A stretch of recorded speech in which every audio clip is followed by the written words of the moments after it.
कहानी की शुरुआत होती है एक क्लासरूम में जहां टीचर आराम से बच्चों को पढ़ा रहा था, लेकिन उसी वक्त क्लासरूम का दरवाजा अचानक से खुला और हथियार लेकर सोल्जर्स अंदर आ गए। उन्होंने सभी स्टूडेंट्स और टीचर्स को नीचे बैठने का ऑर्डर दिया। एक सोल्जर ने अपने फोन पर एक फोटो दिखाया और टीचर से पूछा कि ये कौन है। टीचर करना नहीं चाहता था पर उसने मजबूरी में डेविड की तरफ इशारा किया। ग्रुप लीडर ने ऑर्डर दिया कि सब लोग क्लास से बाहर चले जाएं, सिर्फ डेविड यहाँ पर रुकेगा। इतने प्रेशर की वजह से डेविड की विजन्स वापस आ गई। उसने खुद को कंट्रोल करने की कोशिश की, लेकिन अचानक उसके शरीर से तेज एनर्जी की वेव निकली और सोल्जर्स पीछे जा गिरे। उसी पल उसकी आंखों से नीली रोशनी निकलने लगी। एक सोल्जर हमला करने आया तो डेविड ने उस पर पेन से वार किया। दूसरा सोल्जर शूट करने लगा, लेकिन जब बाकी सोल्जर्स ने उस पर हथियार ताना तब डेविड ने एक फौजी के शरीर को शील्ड की तरह इस्तेमाल किया और उसका चाकू ले लिया। सिर्फ कुछ ही सेकंडों के अंदर डेविड ने चाकू से एक और सोल्जर को गिरा दिया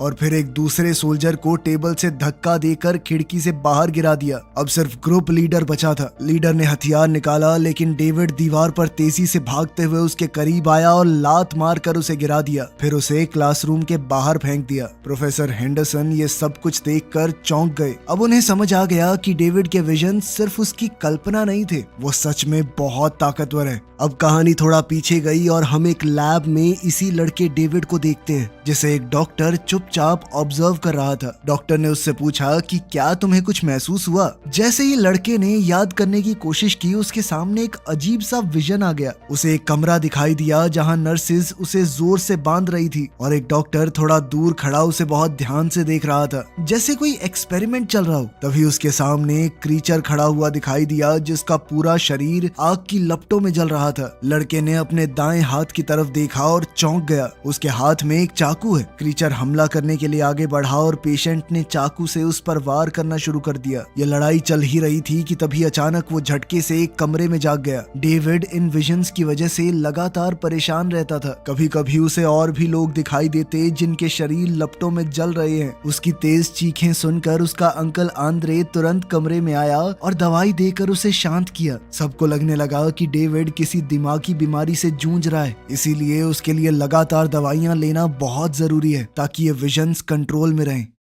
इसके बाद डेविड स्कूल के लिए तैयार हुआ। स्कूल पहुंचते ही उसकी बेस्ट फ्रेंड मे उससे मिली। उसने डेविड को जल्दी से क्लासरूम में आने को कहा क्योंकि वो दोनों लेट होने वाले थे। क्लास के अंदर professor Henderson human development theory पढ़ा रहे थे। उन्होंने बताया कि एक इंसान बचपन से बड़े होने तक अलग अलग स्टेजेस से गुजरता है। हर एक स्टेज की अपनी इंपॉर्टेंस है। जब प्रोफेसर समझा रहे थे तब उन्होंने देखा कि डेविड खिड़की से बाहर देख रहा है। क्लास में बिल्कुल ध्यान नहीं है उसका। प्रोफेसर ने उसे खड़ा करके कहा कि डेविड जल्दी से बताओ क्लास में क्या चल रहा है। डेविड थोड़ा नर्वस हुआ, लेकिन उसने बिल्कुल सही जवाब दिया और प्रोफेसर भी उसका जवाब सुनकर इम्प्रेस हो गया। इसके बाद सोल्जर्स की एंट्री हुई और हम वहीं पहुंच गए जहां से शुरुआत हुई थी। डेविड उन सबको हराने के बाद तुरंत वहां से भाग गया। कुछ ही मिनटों बाद वहां और एजेंट्स आए जिनका लीडर कॉलिंस है। कॉलिंस ने क्लास टीचर से बात की और कहा कि ये भागा हुआ लड़का बहुत खतरनाक है, उसे रोकना जरूरी है। टीचर ने बताया कि डेविड शहर में किसी फ्लैट के अंदर अपने अंकल आंद्रे के साथ रहता है। ये इन्फॉर्मेशन मिलते ही कॉलिंस सिक्योरिटी हेड यिन के पास गया और रिपोर्ट दी कि लड़का मिल गया है। यिन ने तुरंत ऑर्डर दिया कि किसी भी हाल में उसे पकड़ना है। उसी वक्त मिस्टर शीरो इन्वेस्टर्स को अपने नए एनर्जी प्रोजेक्ट के बारे में बता रहा था। तभी उसका सेक्रेटरी उसे साइड पर ले गया और चुपचाप कहा कि लड़का मिल गया है। ये एनर्जी प्रोजेक्ट असल में डेविड पर हुए एक्सपेरिमेंट से जुड़ा हुआ था। शीरो ने सेक्रेटरी से कहा कि यिन को ये मामला संभालने दो, लेकिन उस पर नजर रखो ताकि प्रोजेक्ट की इंफॉर्मेशन मीडिया में लीक ना हो जाए। उधर आंद्रे बाजार में शॉपिंग कर रहा था जब डेविड अचानक उसके पास पहुंच गया और उससे मदद मांगी। डेविड ने कहा कि स्कूल में कुछ बहुत गलत हुआ, लेकिन उसने डिटेल नहीं बताई। फिर भी आंद्रे तुरंत समझ गया कि सिचुएशन सीरियस है। उसने डेविड से कहा कि जल्दी से फ्लैट पर जाओ और पेंटिंग के पीछे दीवार में जो चीजें हैं उन्हें भी निकाल लेना। जाने से पहले आंद्रे ने डेविड को गले लगाया और पूरा प्लान समझाया। डेविड एग्जिट की तरफ बढ़ा, लेकिन रास्ते में एक सुपरमार्केट के एम्प्लॉय से टकरा गया। उसी वक्त वक्त कॉलिंस और उसके एजेंट्स वहां आ गए। शोर सुनते ही उन्होंने डेविड का पीछा शुरू किया। डेविड बड़ी मुश्किल से वहां से बचकर निकला, लेकिन उसका अंकल आंद्रे पकड़ा गया और कॉलिंस के लोग उसे ले गए। डेविड बेचारा कुछ नहीं कर पाया। अब वो छत के ऊपर से भागता हुआ अपने अपार्टमेंट तक पहुंचा। जब उसने पेंटिंग के पीछे देखा तो एक छुपा हुआ बॉक्स मिला। बॉक्स के अंदर उसकी दवाइयां और उनकी डोसेज सब लिखी हुई थी। साथ ही एक सील किया हुआ एनवेलोप भी था जिसमें उसका नाम लिखा था। तभी अचानक से बिल्डिंग का अलार्म बजने लगा। सिक्योरिटी कैमरास में उसने देखा कि एजेंट्स बिल्डिंग के अंदर एंटर कर रहे हैं। टाइम बिल्कुल नहीं था। डेविड ने बॉक्स अपने बैग में डाला और जल्दी से अपार्टमेंट से निकलने लगा। तभी एक अनजान आदमी ने अचानक उस पर हमला कर दिया। डेविड तुरंत खड़ा हुआ और पूछा कि तुम कौन हो, लेकिन आदमी चुप रहा। वो सीधा उसकी तरफ बढ़ता गया। डेविड ने अपनी फुर्ती और ताकत से उसका हमला रोका, लेकिन दुश्मन और भी तेज था। उसने डेविड को जोर से धक्का दिया और डेविड सीधा अलमारी पे जा लगा। उस आदमी ने अचानक अपनी तलवार निकाली और डेविड पर सीधा हमला करने के लिए आगे बढ़ा। डेविड ने मजबूरी में अपने हाथ से ही तलवार रोकी, लेकिन ब्लेड से उसके हाथ में गहरी चोट लगी। दर्द के साथ डेविड पीछे हटने लगा। तभी उसने शीशे की मदद से उस क्रीचर का शरीर दोबारा आग से जलता हुआ देखा। ये सीन देखते ही डेविड की ताकत जाग गई। उसने तुरंत दुश्मन की तलवार पकड़ ली और उसके ऊपर जोरदार वार किया, लेकिन जल्द ही डेविड के हाथ से हथियार गिर गया। अब दोनों एक दूसरे पर मुक्के बरसाने लगे, लेकिन डेविड ज्यादा तेज था और धीरे धीरे वो हावी होने लगा। इस दौरान डेविड के शरीर की एनर्जी ने उसके हाथ की चोट को पल भर में ठीक कर दिया। फिर अचानक उसकी आंखों की रोशनी बुझ गई, जैसे पावर खत्म हो गई हो। दुश्मन ने फिर से हमला किया, लेकिन डेविड ने बचाव करते हुए उसे दीवार पर जोर से फेंका, लेकिन वो आदमी फिर भी नहीं रुका। उसने एक और तलवार डेविड पर फेंकी।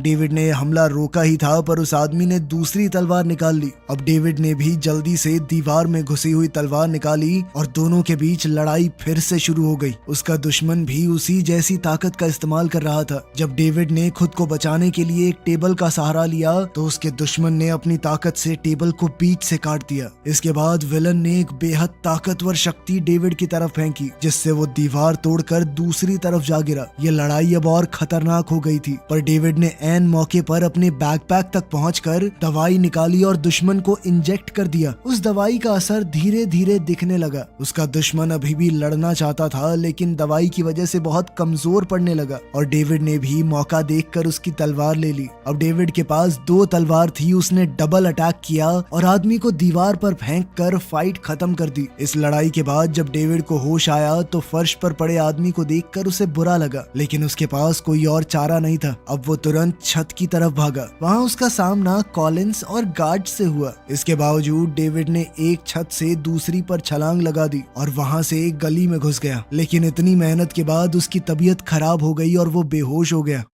उधर कॉलिंस और उसकी टीम तबाह किए गए अपार्टमेंट की इन्वेस्टिगेशन कर रहे थे। छानबीन के दौरान उन्हें एक फोटो फ्रेम मिला जिसमें मे की फोटो थी। कॉलिंस ने फैसला किया कि अब वो मे को ढूंढेगा। कुछ देर बाद डेविड दोबारा से होश में आया। उसने फिर से भागना शुरू किया और फिर थोड़ी दूर जाकर वो एनवेलोप चेक किया जो उसे मिला था। एनवेलोप के अंदर एक स्क्रीन वाला डिवाइस है। जैसे ही उसने उसे टच किया, एक रिकॉर्डिंग चालू हो गई। उस रिकॉर्डिंग के अंदर डॉक्टर चेन नाम के साइंटिस्ट ने बताया था कि डेविड और कुछ दूसरे बच्चों पर एक्सपेरिमेंट्स किए गए थे। ये एक्सपेरिमेंट इंसानी प्रजाति को एकदम परफेक्ट बनाने के लिए था। इन बच्चों को एक दूसरे डायमेंशन की ताकत के साथ कांटेक्ट में लाया गया। ज्यादातर बच्चे जिंदा नहीं बचे। जो थोड़े बहुत बचे थे उन्हीं में से डेविड एक था। डॉक्टर चेन ने बताया कि डेविड का ख्याल उसने और उसके पार्टनर डॉक्टर जेंकिंस ने रखा था। रिकॉर्डिंग सुनने के बाद डेविड कंफ्यूज हो गया। उसके पास मदद मांगने के लिए कोई नहीं था, इसीलिए वो मे के घर गया। वहाँ उसने मे को पार्क की तरफ जाते हुए देखा। डेविड चुपचाप उसका पीछा करने लगा। जैसे ही मे ने डेविड को देखा, वो खुश हो गई और उसकी तरफ भागी, लेकिन अचानक से उसने डेविड के पीछे एक हथियार बंद आदमी को देखा जो गोली चलाने ही वाला था। मे ने डेविड को आगाह करने की कोशिश की। डेविड पीछे मुड़कर देखने ही वाला था, तभी एक अनजान आदमी बीच में आ गया, लेकिन उस गुंडे ने बिना सोचे उस आदमी को भी शूट कर दिया और डेविड पर भी गोलियां चलाई। डेविड तुरंत पेड़ों के बीच में छुप गया। वो गुंडा रास्ते में आने वाले सिविलियंस उसको भी मार रहा था। लेकिन इसी अफरा तफरी का फायदा उठाकर डेविड और मे वहाँ से भाग गए। ये एरिया पहले ही एजेंट कॉलिंस की टीम ने घेरा हुआ था। एक एजेंट ने उन्हें ब्रिज के नीचे क्रॉस करते हुए देख लिया। उसने रस्सी की मदद से छलांग लगाई और उनका पीछा करने लगा। जंगल की तरफ तेजी से भागते हुए मे गिर गई। तब डेविड का सामना उस एजेंट से हुआ जो बॉक्सिंग ग्लव्स पहने हुए था। उस एजेंट के मुक्कों में खास ताकत थी। हर एक मुक्के से एक खास तरह की वेव निकल रही थी। डेविड उससे बचने की कोशिश कर रहा था, लेकिन एजेंट की ताकत से वो हक्का बक्का रह गया। जब डेविड खड़ा हुआ उसने देखा कि वो एजेंट दोबारा से जलते हुए क्रीचर में बदल गया। डेविड ने अपनी स्ट्रैटेजी बदली और मुक्कों की जगह लात मारने लगा, क्योंकि वो एजेंट मुक्केबाजी में तो एक्सपर्ट था, पर वो डेविड के इस नए लड़ने के स्टाइल को हैंडल नहीं कर पाया। डेविड ने उसे धक्का देकर नदी में गिरा दिया। फिर भी वो एजेंट वापस उठ गया। उस एजेंट ने डेविड को टेबल की तरफ फेंक दिया। अब वो डेविड को पकड़कर उसका गला दबाने लगा। तभी वहाँ दो और एजेंट्स आ गए। दोनों बंदूकों के साथ तैयार थे। डेविड ने तुरंत हमला किया और अपने दुश्मन के शरीर को एक ह्यूमन शील्ड की तरह इस्तेमाल किया ताकि वो गोलियों से बच सके। इस तरह उसका एक और दुश्मन खत्म हो गया। लेकिन अब डेविड के सामने दो एजेंट तैयार खड़े थे। एक लड़की जो कि किकिंग स्पेशलिस्ट है और दूसरा एजेंट जो लाठियों से लड़ता है। उन दोनों के हमले इतने तेज थे कि डेविड रिएक्ट तक नहीं कर पाया और आखिरकार बेहोश हो गया। एजेंट ने डेविड की गर्दन पर पैर रखकर उस पर एक तेज एनर्जी का झटका छोड़ दिया। सबको लगा कि अब कहानी यहीं खत्म हो गई, लेकिन उसी पल डेविड की आंखें खुल गई। उसके शरीर से दोबारा वही नीली रोशनी निकलने लगी। जैसे ही उसकी ताकत वापस आई, डेविड तुरंत खड़ा हुआ। उसने एक एजेंट को जोर से पेड़ पर दे मारा और उसके साथी को पैर घुमाकर नीचे गिरा दिया। तीसरी एजेंट जो कि एक लड़की थी, उसने पलटकर हमला करने की कोशिश की, लेकिन डेविड ने उसके सभी हमले रोक लिए और उसका सर पेड़ के तने में दे मारा। तब तक दूसरा एजेंट वापस आ गया। उसने अपने छोटे डंडों से डेविड पर वार किया, लेकिन डेविड ने बचते हुए उसे एक जबरदस्त लात दी। अब दोनों एजेंट समझ गए थे कि डेविड पहले से ज्यादा मजबूत हो गया है। दोनों ने मिलकर उस पर हमला किया और उसे पास ही में पड़े हुए एक डस्टबिन पर दे मारा। फिर भी डेविड दोबारा उठ गया। उसने जमीन में गड़े हुए एक पोल को उखाड़कर उसे हथियार बना लिया। उन दोनों से एक साथ लड़ने के बावजूद डेविड भारी पड़ रहा था। जल्द ही उसने लड़की को गिराकर पोल से उसे खत्म कर दिया। एजेंट बचने की कोशिश कर रहा था, पर डेविड ने उसे उछालकर उसकी गर्दन पर आखिरी वार किया। अब डेविड का गुस्सा उसके काबू से बाहर हो चुका था। तभी रे, जो पूरी लड़ाई देख रही थी, उसने जोर से डेविड का नाम पुकारा। उसकी आवाज सुनकर डेविड धीरे धीरे संभल गया। दूर कहीं एक बिल्डिंग में लॉर्ड शीरो के आदमियों ने उसे बताया कि लड़के को पकड़ने की कोशिश नाकाम रही। ये सुनते ही बूढ़ा आदमी गुस्से में आ गया और सीधा यिन के पास पहुंचा। उस वक्त यिन कंपनी की एक लैब में अपनी नई क्रिएशन एजेंट नंबर 2 के ऊपर रिसर्च कर रहा था। उसने उसे एक कमरे में 4 बॉडीगार्ड्स के साथ बंद किया और सबको एक साथ लड़ने के लिए कहा। एजेंट नंबर 2 ने बड़ी आसानी से सबको हरा दिया। ये देखकर कॉलिंस बहुत इम्प्रेस हुआ। यिन ने कहा कि अब उनकी प्लानिंग आगे बढ़ रही है। थोड़ी देर बाद दोनों को ही लॉर्ड शीरो ने बुलाया। उसने लड़के को ना पकड़ पाने के लिए जवाब मांगा। यिन ने कहा कि हम पूरी कोशिश कर रहे हैं, लेकिन शीरो बेचैन था। उसने कहा कि अगर जल्दी काम पूरा नहीं हुआ तो तुम सबको निकाल दूंगा मैं। लेकिन इस धमकी से भी यिन डरा नहीं। उसने कहा कि उसने एक नया और सबसे खतरनाक हथियार बना लिया है। फिर उसने एजेंट नंबर 2 को दिखाया, ये बताते हुए कि ये अब तक का सबसे माहिर और पूरी तरह ऑर्डर्स मानने वाला एजेंट है। शोकेस करने के लिए यिन ने कहा कि ये सामने खड़े आदमी को मार दो। एजेंट तुरंत लॉर्ड शीरो की तरफ बढ़ने लगा। फिर यिन ने तुरंत ऑर्डर रोक दिया। ये देखकर शीरो हैरान रह गया। उसने कहा कि जल्दी से इस एजेंट को लड़के को पकड़ने भेजा जाए, लेकिन शीरो को ये नहीं पता था कि एजेंट नंबर 2 सिर्फ यिन के ऑर्डर मानता है। असल में यिन अब खुद से बॉस बनना चाहता था। उधर डेविड और मे भागते भागते एक एग्जीबिशन के अंदर छुप गए। अंदर आते ही डेविड को फिर वही पुरानी विजन सताने लगी। उसने खुद को डॉक्टर चेन और डॉक्टर जेंकिंस की लैब में बाकी बच्चों के साथ देखा। डेविड घबरा गया, लेकिन मे ने उसे शांत किया और कहा कि सब ठीक हो जाएगा। डेविड ने उसे परेशानी में डालने के लिए माफी मांगी, लेकिन मे ने कहा कि वो आखिर तक उसके साथ रहेगी। तभी अचानक एक गोली चलने की आवाज आई। मे के सर में गोली लगी और वो जमीन पर गिर गई। ये देखकर डेविड पूरी तरह हिल गया। गया। वो उसे संभालने की कोशिश करता रहा, लेकिन तब तक लॉर्ड शीरो के भेजे हुए सोल्जर्स पूरी जगह को घेर चुके थे और हर तरफ से गोलियां बरसने लगी। इसके बाद उन्होंने अंदर गैस बॉम्ब छोड़ दिया और बिल्डिंग के अंदर डेविड को ढूंढने लगे, लेकिन उन्हें ये नहीं पता था कि डेविड अभी जिंदा है। उसकी ताकत फिर से जाग गई और उसने सैनिकों को हराना शुरू कर दिया, लेकिन आखिरकार किसी ने पीछे से उसे बेहोशी का इंजेक्शन लगा दिया और डेविड जमीन पर गिरकर बेहोश हो गया। बेहोश होते ही उसके दिमाग में फिर से लैब वाली यादें लौट आई। थोड़ी देर बाद उसका शरीर दूसरी दुनिया की उस ताकत के टच में आया। उसने अपने सामने डॉक्टर जेंकिंस को देखा। डॉक्टर ने पूछा कि क्या तुम्हें अपना नाम याद है? डेविड ने जवाब दिया, हाँ डेविड। ये सुनकर डॉक्टर हैरान रह गए, क्योंकि लैब में मौजूद बाकी बच्चे अपनी पहचान याद नहीं रख पाए थे। फिर डेविड से और पूछताछ की गई। डेविड ने बताया कि मुझे प्यार का एहसास याद है और मैं उसे दोबारा महसूस करना चाहता हूँ। तभी उसने आवाजें सुननी शुरू की जो कह रही थी कि उसे सब कुछ भूल जाना चाहिए, क्योंकि उसका काम सिर्फ अपने टास्क को पूरा करना है। इस डरावने सपने के बाद डेविड की आंख खुली तो वो एक कुर्सी से बंधा हुआ था। उसके सामने उसका चाचा आंद्रे था, जिसका चेहरा घायल है। थोड़ी देर बाद येन वहां आया। उसने कहा कि वो आंद्रे को जानता है और उसे उसकी मदद चाहिए। उसने आंद्रे से प्रोजेक्ट मेजा के सीक्रेट मैसेजेस बताने को कहा। आंद्रे ने मना कर दिया। तब येन ने बंदूक उठाकर डेविड के सर पर तान दी। आंद्रे ने डेविड से कहा कि सब कुछ ठीक हो जाएगा, और फिर भी कुछ बताने से मना करता रहा। अब येन का सब्र टूट चुका था। उसने बंदूक आंद्रे पर तान दी। इससे डेविड घबरा गया और उसने कहा कि गोली मत चलाना, लेकिन येन समझ चुका था कि आंद्रे कुछ नहीं बताएगा, इसीलिए उसने गोली चला दी।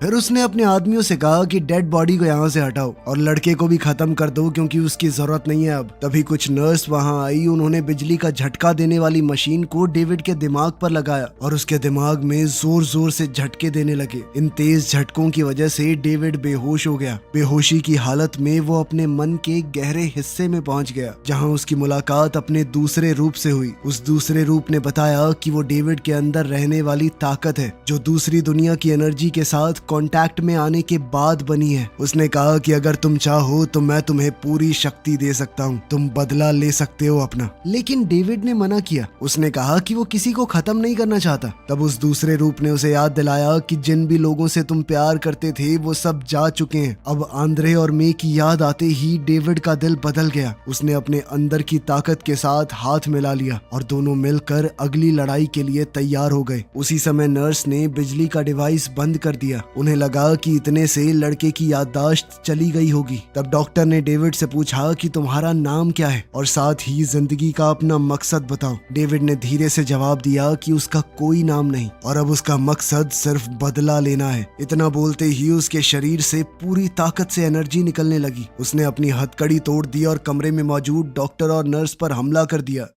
वहीं डॉक्टर शीरो को अब तक पता नहीं है कि अंदर क्या हो रहा है। उसने तुरंत अपने हेल्पर को फोन किया और कहा कि येन का पूरा प्लान बंद कर दो। उसने बताया कि मुझे आगे बढ़ने के लिए जरूरी इंफॉर्मेशन मिल चुकी है और वो अपने एक्सपेरिमेंट का दूसरा स्टेज शुरू करने वाला है। साथ ही उसने कहा कि कोई सबूत नहीं बचना चाहिए, इसीलिए सिर्फ कागज ही नहीं बल्कि एक्सपेरिमेंट से जुड़े हुए सभी लोगों को मिटा दिया जाए। हेल्पर ने तुरंत ऑर्डर माना और अपने सोल्जर्स को येन के पीछे भेज दिया। उस समय येन कॉलिंस के साथ बेस से बाहर निकल रहा था। जैसे ही सोल्जर्स ने उस पर हथियार ताने, येन ने अपना चश्मा उतार दिया। उसकी आंखों से भी डेविड की तरह लाल चमकती हुई रोशनी निकलने लगी। उसने अपनी ताकत को जगाया और बहुत तेज रफ्तार से आगे बढ़ा। अपनी छड़ी में छुपी हुई तलवार निकालकर उसने सभी सैनिकों को हरा दिया। येन को पता लग गया था कि डॉक्टर शीरो अब उसका दुश्मन बन चुका है। उसने तुरंत कॉलिंस को वहां से निकलने को कहा, क्योंकि अभी भी वो कंपनी पर कब्जा करने का पूरा मन बनाए बैठा था। उधर डेविड भी उस जगह से बाहर निकलने की कोशिश कर रहा था। रास्ते में उसका सामना सैनिकों के एक ग्रुप से हुआ। उन्होंने उसे रोकने की कोशिश की, लेकिन डेविड ने अपनी ताकत से सबको हरा दिया। रास्ता साफ होते ही डेविड आगे बढ़ा, लेकिन आगे का रास्ता लोहे की सलाखों से बंद था। तभी अचानक एजेंट नंबर 2 ने पीछे से हमला किया। डेविड तुरंत खड़ा हुआ और उस पर घूंसे और लात चलाने लगा, लेकिन एजेंट नंबर 2 ने ये सब कुछ सह लिया और पलट कर डेविड पर तेज हमला कर दिया। इसके बाद एजेंट ने डेविड को बिजली की लैब के पास पास दीवार से टकरा दिया। डेविड ने बचने की कोशिश की लेकिन इस बार वो आसानी से हार गया। एजेंट ने एक जंजीर से उसे बांध दिया और लटका कर छोड़ दिया। अब थोड़ी ही देर में डेविड को खत्म कर दिया जाएगा। उसका अंत नजदीक था। तब उसने फिर से अपने सामने अपना दूसरा रूप देखा जिसने उससे कहा कि अपना सारा दर्द याद करो। जैसे ही डेविड ने ऐसा किया उसके दिमाग में फिर से लैब की यादें लौट आई। उसने देखा कि एक आदमी आग में जल रहा है। डेविड ने उस पर कई बार छुरी से वार किया। तब उसे पता चला कि उस आदमी ने मुखौटा पहना हुआ था। जब उसने मुखौटा हटाया तो पता चला कि वो डॉक्टर जेंकिंस है। ये देखकर डेविड का मन और भी बेचैन हो गया लेकिन उसका गुस्सा इतना बढ़ गया था कि उसके अंदर की ताकत बाहर आने लगी। उसने अपनी गर्दन की जंजीर तोड़ दी। एजेंट नंबर 2 पर इतने तेज हमले किए कि उसे तो बचने का मौका ही नहीं मिला। एजेंट फिर भी लड़ने की कोशिश कर रहा था पर डेविड ने उसे जमीन पर गिरा दिया और अपने पैर से उसका हाथ तोड़ दिया। आखिर में डेविड ने एजेंट को उल्टा लटका कर एक छुरे से उसे मार दिया। ये लड़ाई तो खत्म हो गई पर डेविड की असली लड़ाई अभी शुरू हुई थी। इसी सीन के साथ ये मूवी खत्म होती है। इसका सेकंड पार्ट कभी आया ही नहीं तो कहानी में आगे क्या होगा ये नहीं पता। Thanks for watching. मिलते हैं अगली वीडियो में।